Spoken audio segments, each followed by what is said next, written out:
Muito bom dia, boa tarde ou boa noite, meus queridos alunos. Sejam todos muito bem-vindos à nossa aula de número 2, que é Compliance Legal e Perfil do Investidor. Essa aula tem duas importâncias muito grandes. A primeira, obviamente, é para a prova, que a gente tem muitas questões que caem e não é de difícil assimilação para boa notícia.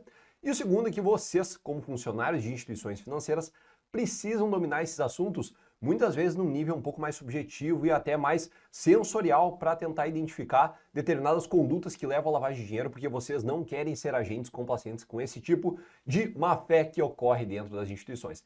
Então, bora lá, sem mais delongas, a gente vai passar aqui para a nossa lousa para tentar entender primeiro qual que é a diferença dentro da prevenção à lavagem de dinheiro entre sonegação e lavagem. Pensa assim, sonegação de dinheiro, sonegação, começa com sono. É aquele cara que se esquece de declarar alguma coisa, ou ele até nem declara, acaba não declarando por má fé um pouquinho também.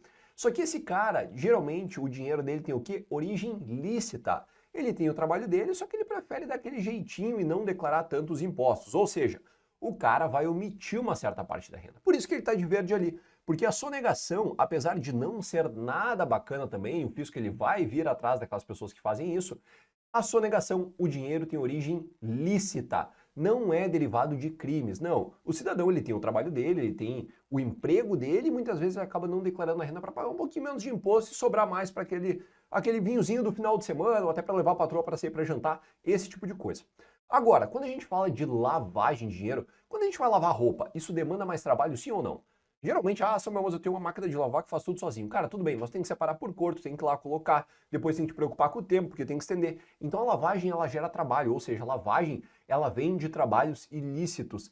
Lavagem de dinheiro pode vir de crimes, de tráfico de drogas, seja lá do que for, de assaltos, e as pessoas, elas pegam esse dinheiro e elas têm que dar uma aparência de quê? De licitude.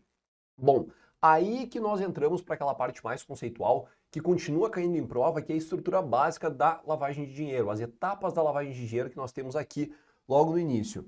Quais que são elas? Nós temos o nosso famoso COI, que é o Curso Online de Investimento, se vocês não quiserem mais esquecer, que é a colocação, ocultação e integração.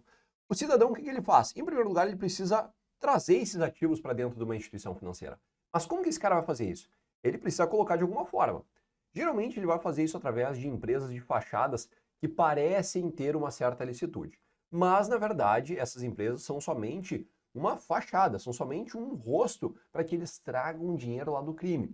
E aí o que acontece? Numa segunda fase, quando esse dinheiro já está dentro da instituição financeira, eles precisam ocultar. A rede de ocultação é quando começa, seja lá quem for, pode ser empresa, pode ser uma quadrilha, eles começam a fazer um monte de movimentações para dar aparência de licitude. Essa conta tem movimentações, existem notas fiscais por trás, existe entrada e saída de mercadoria, muitas vezes sobrefaturada, aquela mercadoria que vale 10, eles vendem por 1.000. Justamente por quê? Porque essa diferença de lucro está vindo de outras atividades que não têm aparência legal. Essa é a parte da ocultação, é onde existem muitas transferências para tentar ludibriar o fisco acreditar que aquilo ali de fato é uma empresa com geração e movimentação de caixa. O terceiro ponto, que seria lá do COI, o nosso I, é a integração. Integração é quando esses ativos de fato eles são incorporados no mercado financeiro e aí já é a parte mais difícil de tentar identificar e detectar se aquele dinheiro tinha origem lícita sim ou não. Por quê? É no momento que existe a compra de ativos. Olha, eu coloquei ali ativos, porque depois que o dinheiro já passou pela entrada do banco, que é o momento crucial para vocês fazerem o crivo, o que acontece, né, galera? Olha só, a gente vai lá no banco, deposita R$ 2.000, já tem que ter o CPF. Agora, os bancos, cada vez mais, eles estão fazendo o quê? Vocês precisam de identificação para qualquer transação. Não chegamos nesse ponto ainda, mas está muito próximo.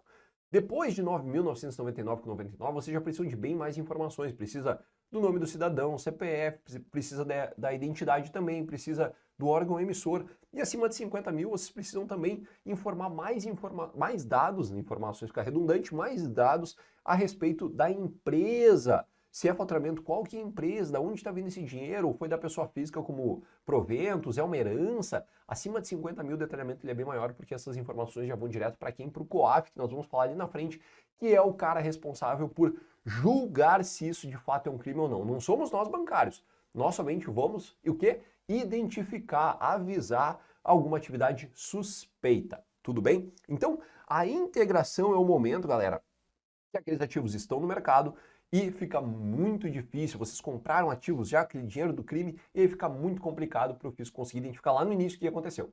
Então, o COI, colocação, ocultação e integração, nosso curso online de investimentos, ele passa por essa rede de colocar o dinheiro, fazer movimentações e depois tentar a compra de ativos para, de fato, integralizar essa grana como sendo de aparência lícita. Tudo certo?